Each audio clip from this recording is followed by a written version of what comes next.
नमस्कार बच्चों, कैसे हैं आप सब। आशा करती हूँ आप सभी अच्छे होंगे, स्वस्थ होंगे, खुश होंगे और अपनी पढ़ाई भी अच्छे से कर रहे होंगे। तो जैसा कि आप सभी जानते हैं, मैं हूँ आपकी हिंदी की अध्यापिका और मैं स्वागत करती हूँ आप सभी का आईसीटी वर्चुअल क्लासरूम में। और आज हम यहाँ पर एकत्रित हुए हैं पढ़ने के लिए क्लास 6 की हिंदी। क्लास 6 की हिंदी में हम यहाँ पर पढ़ रहे हैं हमारी वसंत पाठ्य पुस्तिका भाग 1 का पाठ 4, जिसका नाम है चांद से थोड़ी सी गप्पें।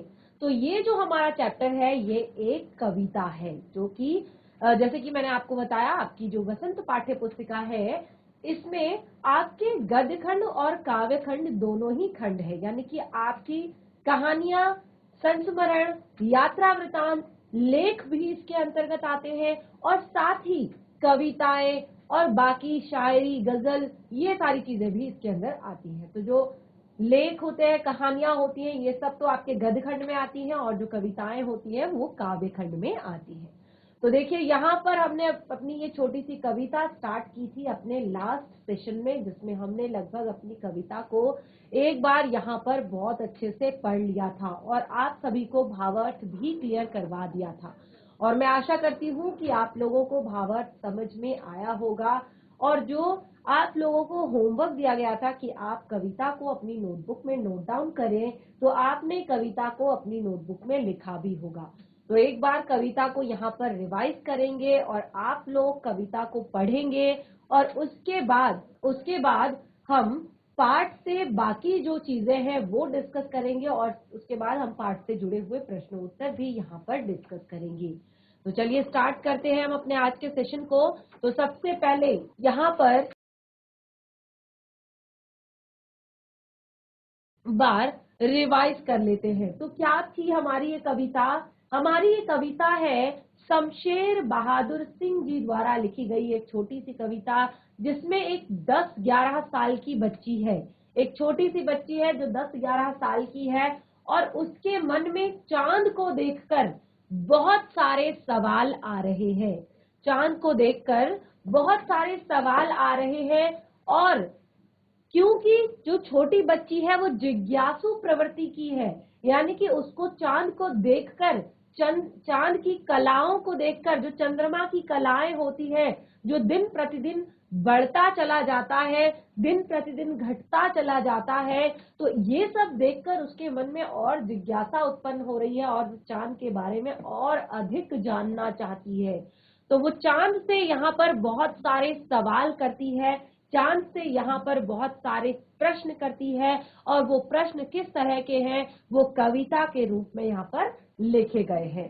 तो देखिए छोटी सी सुंदर सी कविता है, रीडिंग करेंगे इसकी। लास्ट सेशन में मैंने कविता आपको बहुत अच्छे से पढ़ा दी थी, तो आप लोग भी इसको एक बार पढ़ेंगे खुद से और उसके बाद आपको कविता अच्छे से कंठस्थ हो जाएगी, अच्छे से याद हो जाएगी।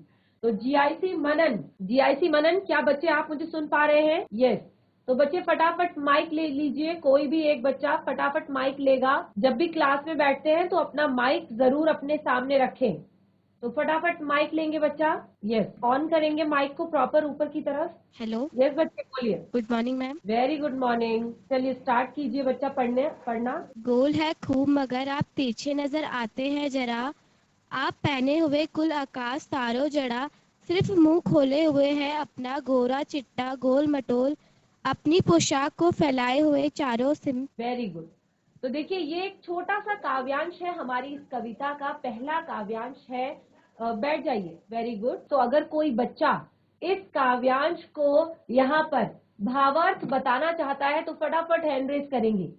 जो इसका भावार्थ बताना चाहता है कि क्या कहना चाहती है वो छोटी सी बच्ची इस काव्यांश के माध्यम से। कोई और बच्चा फटाफट माइक लेगा, कोई भी बच्चा। लास्ट सेशन में बहुत अच्छे से क्लियर किया है आप लोगों को ये। गोल है खूब मगर आप तिरछे नजर आते हैं जरा। तो देखिए यहाँ पर जो ये हमारी कविता का काव्यांश है छोटा सा, गोल है खूब मगर आप तिरछे नजर आते हैं जरा, आप पहने हुए हैं कुल आकाश तारों जड़ा। आप पहने हुए हैं कुल आकाश तारों जड़ा, सिर्फ मुंह खोले हुए हैं अपना गोरा चिट्टा गोल मटोल, अपनी पोशाक फैलाए हुए चारों सिमट। तो यहाँ पर ये छोटी सी बच्ची कह रही है कि आप गोल तो खूब हैं, गोल तो खूब है। तो खूब का अर्थ मैंने यहाँ पर बताया था कि बहुत। आप गोल तो बहुत हैं पर जरा तिरछे नजर आते हैं। आप पहने हैं कुल आकाश, आप पहने हैं कुल आकाश तारों जड़ा। आकाश जो रात के समय में दृश्य होता है, बीच में चंद्रमा होता है और चारों तरफ उसके सितारे बिखरे हुए रहते हैं, तारे बिखरे हुए रहते हैं। तो छोटी सी बच्ची को ये दृश्य इस तरह का लग रहा है जैसे चंद्रमा ने आकाश रूपी तारों जड़ा वस्त्र धारण कर रखा हो। और आगे क्या कहती है? सिर्फ मुख खोले हुए है अपना, सिर्फ मुख खोले हुए है अपना, गोरा चिट्टा गोल मटोल। सिर्फ मुख उनका खुला हुआ है जो कैसा है? गोरा चिट्टा है और गोल मटोल। अपनी पोशाक फैलाए चारों सिमत। सिमत का अर्थ मैंने यहां पर बताया था दिशाएं। तो आपने देखा होगा जो आकाश होता है वो चारों दिशाओं में फैला होता है। आप किसी भी जगह जाकर देखेंगे आपको लगेगा कि ये पृथ्वी का केंद्र है और ऊपर चारों तरफ आकाश ढका हुआ है। और तो इस तरह से उस छोटी सी बच्ची को लगता है कि ये चांद जो है अपनी पोशाक को चारों दिशाओं में फैलाए हुए बैठा हुआ है। तो देखिए ये काव्यांश जो है इसका भावार्थ मैंने यहाँ पर आपको प्रॉपर तरीके से नोट डाउन भी करने के लिए कहा था। जिन बच्चों ने किया है अच्छी बात है, जिन्होंने नहीं किया है वो अभी कर सकते हैं। सप्रसंग मैंने इसकी व्याख्या की थी और कठिन शब्द, और नोट डाउन करने के लिए भी कहा था। आप लोगों की जो बुक है वसंत पाठ्य पुस्तिका, उसमें भी काफी सारे जो आपको दिए रहते हैं कठिन शब्द, उनको भी मैंने आपको नोट डाउन करने के लिए कहा था। GIC Bharari send, GIC Bharari send. बच्चे आप लोगों को आवाज आ रही है? GIC Bharari send. Yes, mic लेंगे बच्चा फटाफट, माइक लेंगे। कोई एक बच्चा फटाफट उठकर माइक लेगा। यस, माइक को प्रॉपर ऊपर की तरफ ऑन करेंगे। यस, गुड मॉर्निंग बच्चे। Good morning ma'am. तो यहाँ पर हमने सप्रसंग व्याख्या की थी। तो एक बार इसका प्रसंग और जो इसका सरलार्थ है या भावार्थ है, जो दोनों, ये आप यहाँ पर रीडिंग कीजिए। पढ़कर सुनाइए बच्चा, क्या मैंने आपको बताया था इसका भावार्थ। जो यहाँ पर प्रसंग और सरलार्थ और भावार्थ जो ये मैंने आपको बताया है, क्योंकि जो बच्चे अगर नोट डाउन कर रहे होंगे तो वो नोट डाउन भी कर लेंगे साथ के साथ। तो ये आप रीडिंग करके बताइए। यहाँ पर जो पहले काव्यांश का भावार्थ बताया था, ये स्टार्ट कीजिए पढ़ना, रीडिंग स्टार्ट कीजिए। प्रस्तुत पद्यांश हमारी हिंदी पाठ्य पुस्तक बसंत भाग 1 में संकलित चांद से थोड़ी गप्पे नामक कविता से लिया गया है। इसके रचयिता श्री रमेश शमशेर बहादुर सिंह है। इन पंक्तियों में कवि ने आकाश को तारों से जड़ित चांद से के वस्त्र के रूप में वर्णित किया है। तो क्या कहती है छोटी सी बच्ची? पढ़िए। सलाहकार 1 10 11 बालिका चांद, सरलार्थ 1 10 11 वर्ष की बालिका चांद से थोड़ी चांद को देखकर कहती है कि आप तो बहुत अधिक गोल हैं, परंतु आप थोड़े टेढ़े मेढ़े दिखाई देते हैं। आपने सारे आकाश को अपना वस्त्र बनाकर पहना रखा है। आकाश में चमकते हुए तारे आपके वस्त्र पर जड़े हुए सितारे हैं। यह चांद आपका सारा शरीर वस्त्र से ढका हुआ है। केवल आपका गोरा चिट्टा सुंदर गोल मुंह नहीं दिखाई पड़ता है, मुख ही दिखाई पड़ता है। मुख ही दिखाई पड़ता है। दिखाई पड़ता है। आपका आकाश रूपी वस्त्र सभी दिशाओं में फैला हुआ है। भाव यह है कि बालिका के अनुसार सारा आकाश चांद का वस्त्र है, जिसमें तारे जुड़े हुए सितारे हैं। चांद का यह वस्त्र भी दिशाओं में फैला हुआ है। यस, वेरी गुड, बहुत अच्छे। थोड़ा सा प्रैक्टिस भी कीजिए साथ में रीडिंग की, क्योंकि अब आप क्लास 6 में हैं और अब आपसे छोटी छोटी ये जो गलतियां हैं इनकी हम थोड़ा सा आशा नहीं करते हैं। तो बैठ जाइए आप बच्चा, वेरी गुड। और सबसे मेन बात होती है कि जो बच्चा फटाफट एक बार में उठकर माइक लेता है और रीडिंग करता है, इससे जैसे कि मैं आप लोगों को बार बार बताती हूँ कि क्या होता है, आप लोगों का कॉन्फिडेंस बिल्डअप होता है, आप लोगों को खुद के अंदर आत्मविश्वास आता है कि हाँ मैं कर सकता हूँ, मैं आंसर दे सकता हूँ। और अब से जिन जिन बच्चों को रीडिंग में प्रॉब्लम होती है वही माइक लेकर बात करेंगे, वही पढ़ेंगे, क्योंकि देखिए इसमें डर की कोई बात नहीं है। बिल्कुल जैसे नॉर्मल आप लोगों की क्लास चलती है वैसे ही ये क्लास है, तो इसमें डरना तो कुछ भी नहीं है। अगर जहां पर आपको नहीं आता है वहां पर आपको बताया जाएगा, आपको गाइड किया जाएगा, तो इससे क्या होगा, आपको खुद पर विश्वास आएगा कि हाँ मैं पढ़ सकता हूँ, मैं कर सकता हूँ, मैं आंसर दे सकता हूँ। आप कोशिश जरूर कीजिए, जब भी आपको माइक लेने के लिए कहा जाता है फटाफट एक बार में उठकर आपने माइक लेना है, एक दूसरे की शक्ल नहीं देखनी है, ठीक है। तो इस तरह से पहला काव्यांश हमने यहाँ पर क्लियर किया। दूसरा काव्यांश था हमारा, आप कुछ तिरछे नजर आते हैं जाने कैसे, खूब है गो की, खूब है गो की, गो की यानी कि हालांकि, वाह जी वाह, हमको हमको बुद्धू ही निरा समझा है, हम समझते नहीं जैसे कि आपको बीमारी है, घटते हैं तो घटते ही चले जाते हैं। तो अब एक छोटी सी बच्ची है जो, उसको लग रहा है कि चांद को ये बीमारी है। जैसे लास्ट सेशन में मैंने आप लोगों से पूछा था ना कि क्या आप लोगों को लगता है कि चांद को ये बीमारी है कि वो घटता है तो घटता ही चला जाता है? अच्छा फिर से बताइए किस किस को लगता है कि ये बीमारी है चांद को कि वो घटता है तो घटता ही चला जाता है? जिसको लगता है वो हैंड रेज करेगा, जिसको लगता है कि चांद को बीमारी है वो हैंड रेज करेगा। यस, मुझे पता है यहाँ पर सभी बच्चे बहुत अच्छे हैं और सबको पता है कि ये कोई बीमारी नहीं है, लेकिन वो छोटी सी बच्ची है, अपनी नादानी के कारण ये बात वो कह रही है कि मैं समझती नहीं कि आपने हमको बुद्धू समझा है क्या, निरा यानी कि एकदम बुद्धू, एकदम बेवकूफ समझा है क्या आपने हमें, जो आप ये नहीं समझते कि हमें सब पता है कि आपको बीमारी है।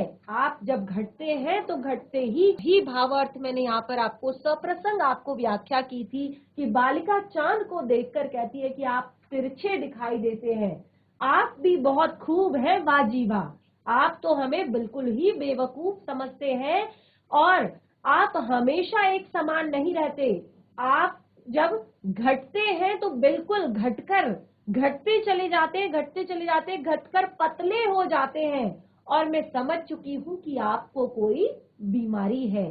तो एक तरह से बाल सुलभ कल्पनाओं के कारण, क्योंकि छोटी सी बच्ची है और उसके अंदर बहुत सारी बच्चों के अंदर कल्पना शक्ति बहुत ज्यादा होती है, काफी सारी चीजें वो इमेजिन कर लेते हैं और उस हिसाब से वो अपनी जो बातें हैं वो चांद से कह रही है। तो दूसरा काव्यांश भी हमारा यहाँ पर क्लियर होता है। तीसरा काव्यांश हमारा कुछ इस तरह से था, और बढ़ते हो तो यानी कि बस बढ़ते ही चले जाते हो, और बढ़ते हैं तो बस यानी कि बढ़ते ही चले जाते हैं, दम नहीं लेते जब तक कि बिल्कुल ही गोल न हो जाएं। दम नहीं लेते, दम यानी कि सांस, आप तो रुक कर एक दिन सांस भी नहीं लेते जब तक कि बिल्कुल गोल न हो जाए, बिल्कुल गोल। यह मरज आपका अच्छा होने में नहीं आता, मरज का अर्थ होता है बीमारी। लगता है ये बीमारी आपकी ठीक होने वाली नहीं है, ठीक होने का नाम ही नहीं ले रही है, ऐसा लगता है, क्योंकि जब बढ़ते हैं तो फिर बढ़ते ही चले जाते हैं, जब बढ़ते हैं तो फिर बढ़ते ही चले जाते हैं। तो यही यहाँ पर बिल्कुल बहुत ही सुंदर सा यहाँ पर भावार्थ मैंने इसका भी आप लोगों को बताया था कि लड़की चांद को देखकर कहती है कि चांद आप जब बढ़ते हैं तो लगातार बढ़ते चले जाते हैं, आप सांस नहीं लेते तब तक जब तक कि आप पूरे गोल मटोल नहीं हो जाते। लगता है कि यह बीमारी ऐसी है जो कभी ठीक होने में नहीं आती। तो ये भी बहुत सुंदर सी बाल सुलभ कल्पनाओं के कारण यहाँ पर जो ये छोटी सी बच्ची है अपनी कल्पनाओं के अनुसार अपनी ये जो बातें हैं वो चांद के साथ कर रही है। तो इस तरह से हमने अपनी इस कविता के तीनों काव्यांश यहाँ पर पढ़ लिए थे। तो लास्ट सेशन में भी हमने इसे पढ़ा था और अभी रिवाइज भी ये बहुत अच्छे से हो गया है, और जिन बच्चों ने नहीं पढ़ा था उन्होंने भी पढ़ लिया है। तो क्लियर हुआ सभी को? कविता का भावार्थ क्लियर हुआ सभी को? एक बार में हैंड रेज करेंगे सब। Yes, very good. एक बार में सब हैंड रेज करेंगे जब भी आपसे कुछ पूछा जाता है। तो देखिए, चांद से संबंधित कुछ काव्य पंक्तियां, इस तरह से कविता यहाँ पर हमारी क्लियर हो गई। अब चांद से संबंधित कुछ काव्य पंक्तियां यानी कि कविता की कुछ पंक्तियां जैसे बचपन में आपको सुनाई जाती हैं, चंदा मामा दूर के, ठीक है। और इस तरह से चांद के कुछ समानार्थक, समानार्थक यानी कि एक तरह से पर्यायवाची शब्द भी कह सकते हैं। पढ़े हैं आपने पर्यायवाची शब्द? चांद का पर्यायवाची समानार्थक यानी कि जो समान अर्थ देते हैं, सोम, शशि, इंदु, मयंक, ठीक है, ये सब क्या है? चांद के पर्यायवाची हैं। और इस लाइन को आप खुद से पूरा करेंगे। कौन सुनाएगा मुझे ये वाली लाइन? हैंड रेज करेंगे जिसको आती है, चंदा मामा दूर के। फटाफट माइक लेंगे जिसको ये वाली लाइन आती है चांद से संबंधित। ये आपने बचपन में बहुत बार सुनी है, ठीक है। यस, जीआईसी मनन, जीआईसी बराड़ी सेन से भी काफी सारे हैंड रेज आ रहे हैं। जो भी बच्चा माइक पे बात करेगा वो फ्रंट में आके बात करेगा कैमरे के सामने। यस, चलिए बच्चा फटाफट कीजिए। Hello ma'am. Yes, good morning बच्चे, जल्दी सुनाइए बच्चा चार्ट से फटाफट। संबंधित कुछ। ये वाली लाइन कंप्लीट करनी है आपने, ये वाली लाइन आपने कंप्लीट करनी है। क्या होता है इसके आगे, जरा पढ़िए फटाफट। अगर हेलो, आप लोगों गुड को मॉर्निंग आता है। Ma'am. Very good morning hello. बच्चे। Yes hello. Yes, very good morning बच्चे। चंदा मामा दूर के, आप खाओ थाली में, मुन्ना को दो प्याली में, प्याली गई टूट, मुन्ना गया रूट। यस, वेरी गुड, बहुत अच्छे। तो चांद से संबंधित, जैसे आप चित्र में देख रहे हैं यहाँ पर, चांद से संबंधित इस तरह की कुछ छोटी छोटी कविताएं हम बचपन से सुनते आ रहे हैं, है ना। तो ये बहुत सारी चीजें हैं यहाँ पर चांद से जुड़ी हुई, जैसे चांद से संबंधित कुछ कहानियां भी हैं, जैसे सागर मंथन या राजकुमारी और चांद।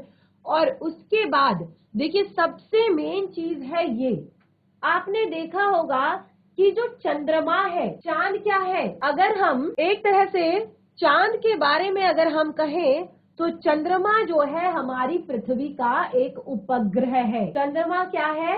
हमारी पृथ्वी का उपग्रह है, जो हमारी पृथ्वी के चारों ओर क्या करता है?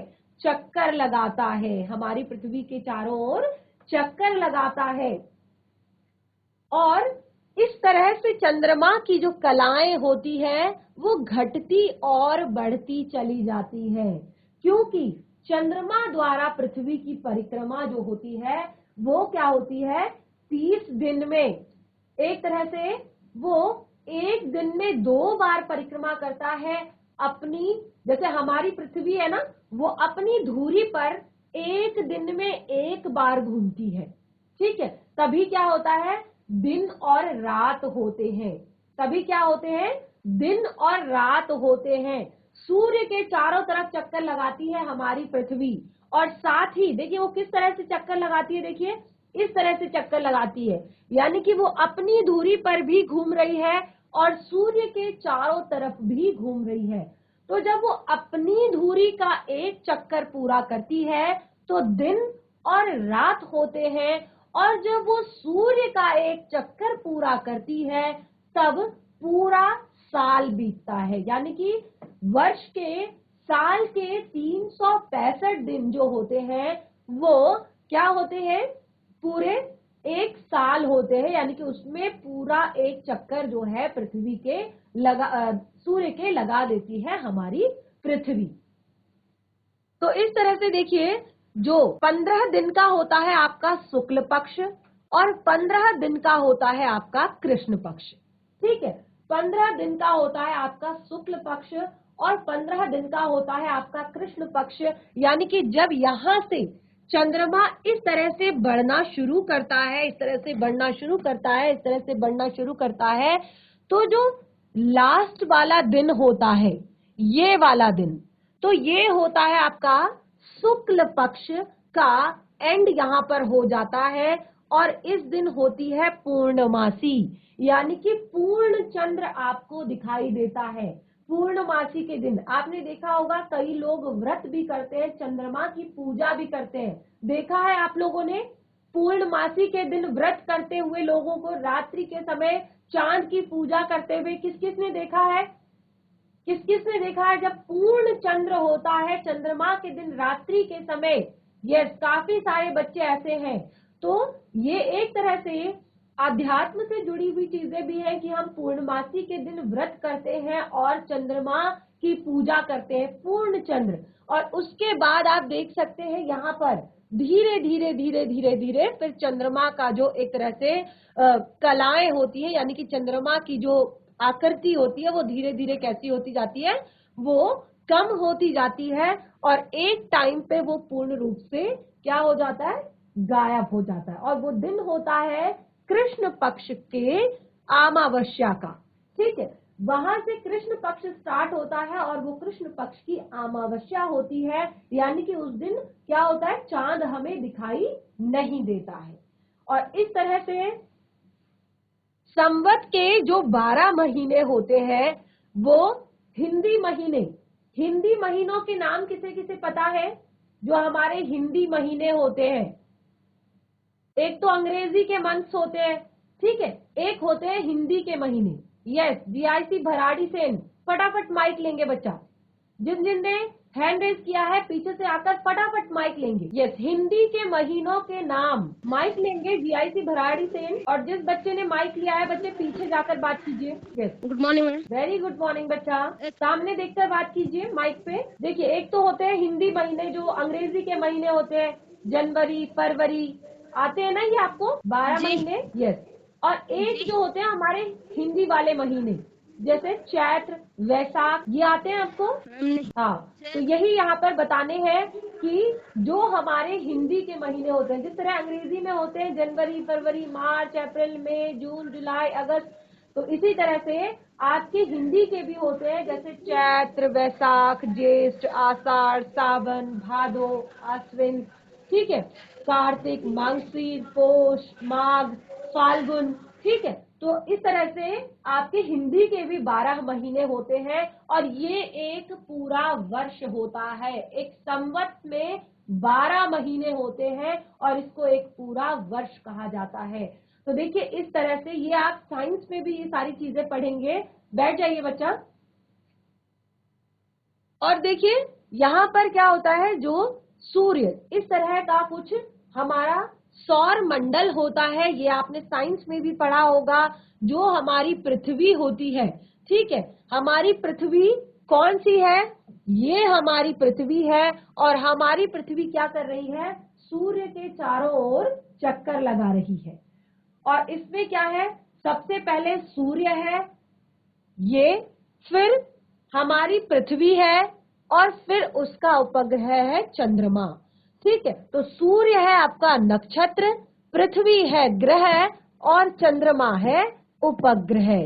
ठीक है, तो इस तरह से जो आपके अंग्रेजी कैलेंडर में 365 दिन होते हैं, उसमें जो एक तरह से जो हमारी पृथ्वी होती है वो सूर्य का चक्कर काटती है पूरे एक वर्ष में 365 दिन में। और उससे क्या होता है, ये हमारे ऋतुएं आती है, ऋतु परिवर्तन होता है। कभी ग्रीष्म आती है, कभी वर्षा आती है, कभी शरद आती है, कभी बसंत आती है।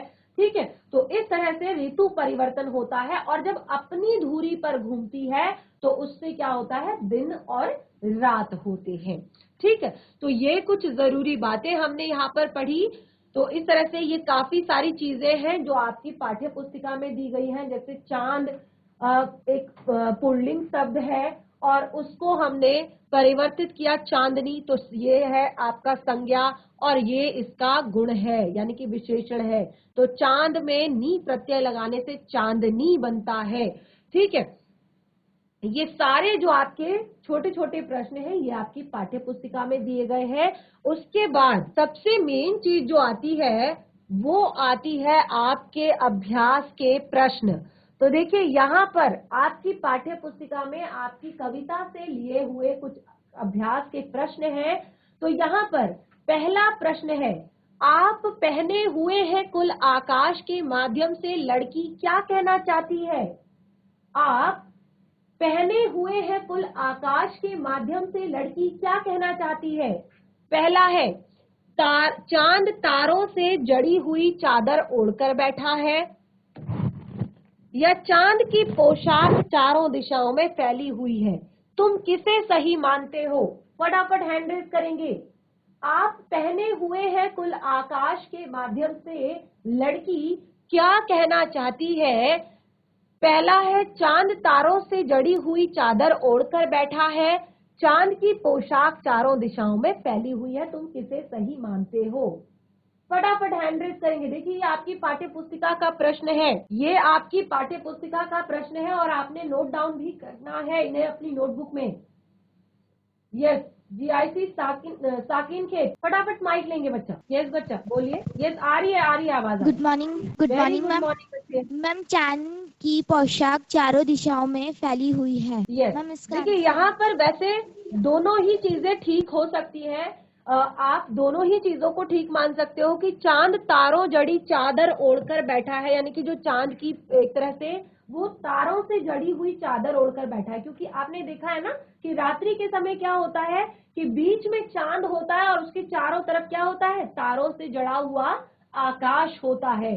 तो पहला भी इसमें सही हो सकता है और दूसरा तो आपने बिल्कुल सही कहा कि चांद की पोशाक चारों दिशाओं में फैली हुई है, क्योंकि जो आकाश है, चांद तो बीच में होता है लेकिन आकाश जो है वो चारों दिशाओं में फैला हुआ होता है। वेरी गुड, बहुत अच्छे। तो इसी तरह से आप बैठ जाइए बच्चा। इसी तरह से सभी बच्चे कोशिश करेंगे। अगला प्रश्न है, कवि ने चांद से गप्पे किस दिन लगाई होंगी? इस कविता में आई बातों की मदद से अनुमान लगाओ और उसका कारण भी बताओ। कवि ने चांद से गप्पे किस दिन लगाई होंगी?